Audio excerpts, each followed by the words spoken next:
Hello and welcome to the Sky Bet Big Season Debate hosted by myself, Adam Smith, and I'm delighted to say we are joined by football royalty in Jamie Carragher and Gary Neville.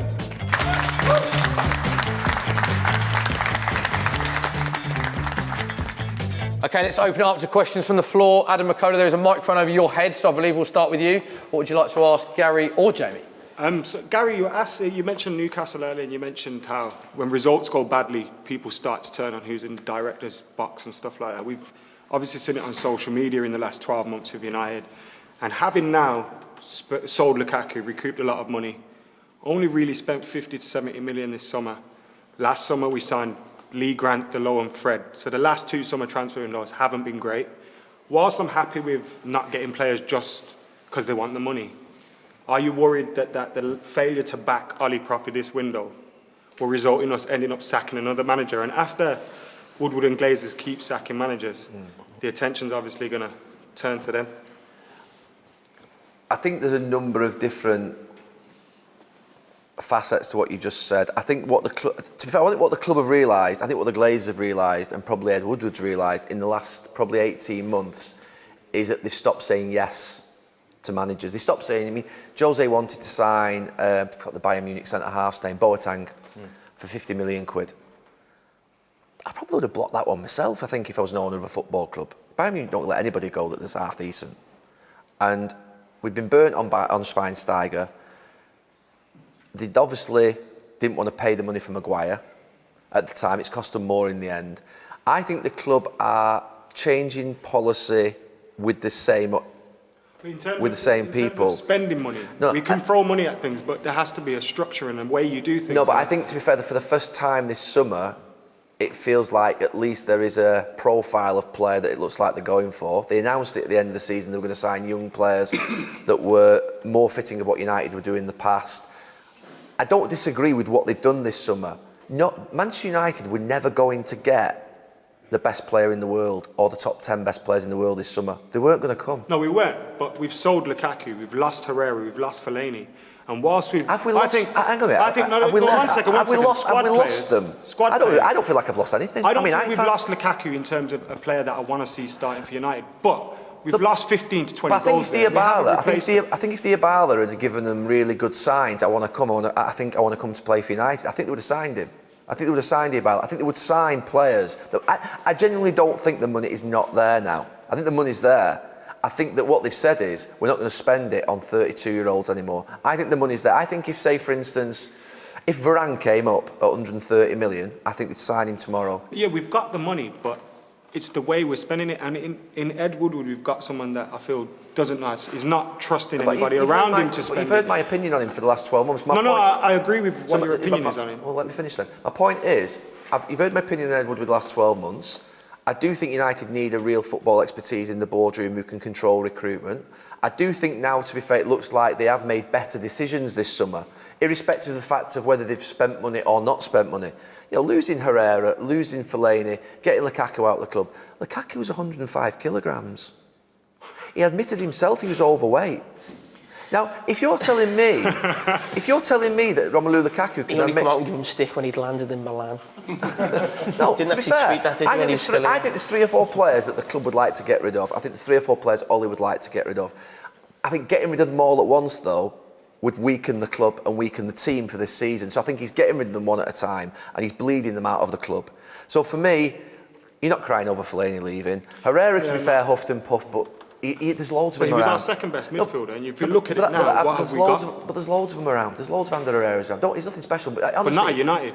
There's loads of them around. I honestly don't believe... Are you confident in our midfield options? No, I'm not confident in it, but my point is, if you said to me, put McTominay in there for 30 games this season, will he do a lot worse than Herrera? I don't think he will. I genuinely think... I know it sounds crazy, but Liverpool fans on Henderson and Milner, they don't really like Henderson and Milner that much as players. But they actually accept, they give their all, and if the team are winning and they've got a little bit of good around it, they'll accept them. And that's what Herrera is. Those players, I was one of them at United, you know, for years, where basically there was amazing players. There was amazing players, but actually there's 5 or 6 of us, myself, Darren Fletcher, John O'Shea, my brother, Nicky. You need that solid element in a club, but there's lots of them around. The real big problem for United is getting the world-class players who are committed to the club. That's the big problem they've got. Now, United are going to have to somehow develop those. So they hope Wan-Bissaka now can become a world-class right-back. That's what they hope. I think they hope that Maguire can quality. become the figurehead for Manchester United for the next 7 or 8 years. Build a club around him. That's what they're hoping. And I think it's the right approach. So for me, I actually like what they've done this summer in the sense of the principle of it, whether those players will come to fruition, whether the team will be better. You're never going to change the owners through social media. What the owners withstood in 2004 to 6 through that green and gold campaign and those marches and the setting up of FC United and the disenchantment, they can withstand anything. They're not going to blink about something trending. They're not going to blink. So from my point of view, we're not going to change the owners by social media, we're not going to change the owners by saying leave. It's not going to happen. I think Liverpool are in a similar position to United with the owners. I genuinely do. The fact of the matter is at the moment it's quiet because Liverpool are winning. They've got a great side and a great manager. It can change very quickly. It went quiet under Sir Alex Ferguson for the Glazers from 2008 2006 when we started winning the league and the European Liverpool Cups. owners aren't taking the money off the club. No, but the thing is, back then when we had Sir Alex Ferguson, we sold Ronaldo. We could cope with not replacing Ronaldo and bringing in Valencia, Obertan and Michael Owen because we had the greatest manager ever. The problem is now we haven't had that safety cushion in the last 6 years, so now they're getting exposed. I don't sit here every day as a United fan and think my world's ending. I just see it as a cycle. I grew up for first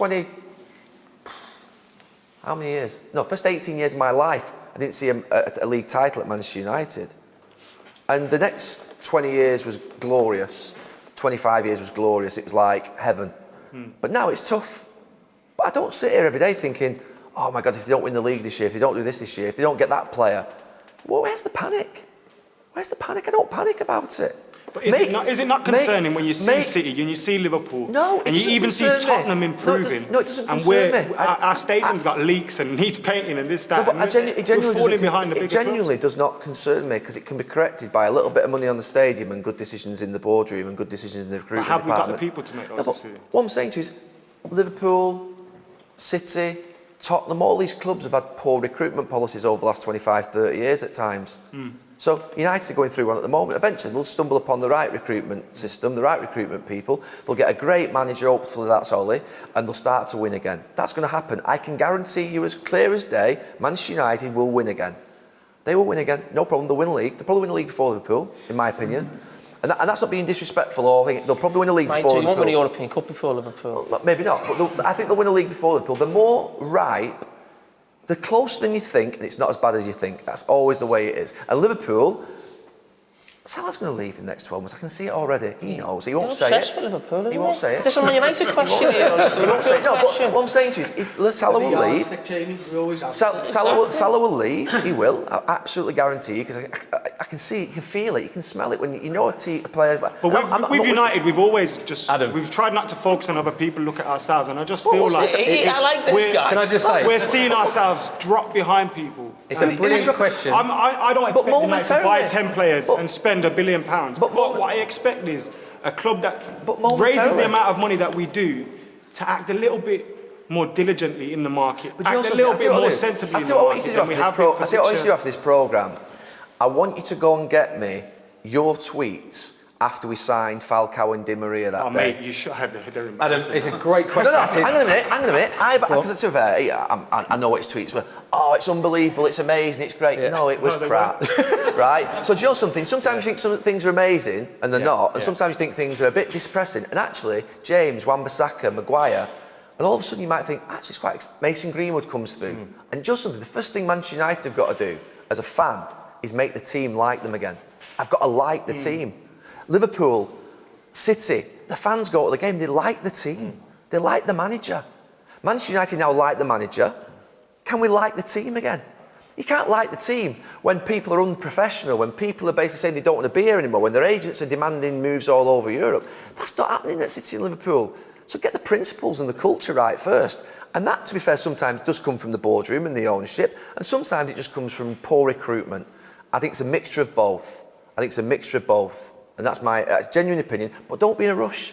don't be in a rush. There's no Adam, rush Think here. as long as Brilliant. Brilliant first question, which led to a big debate. I've been told to mind it is one question each, so we asked a few there.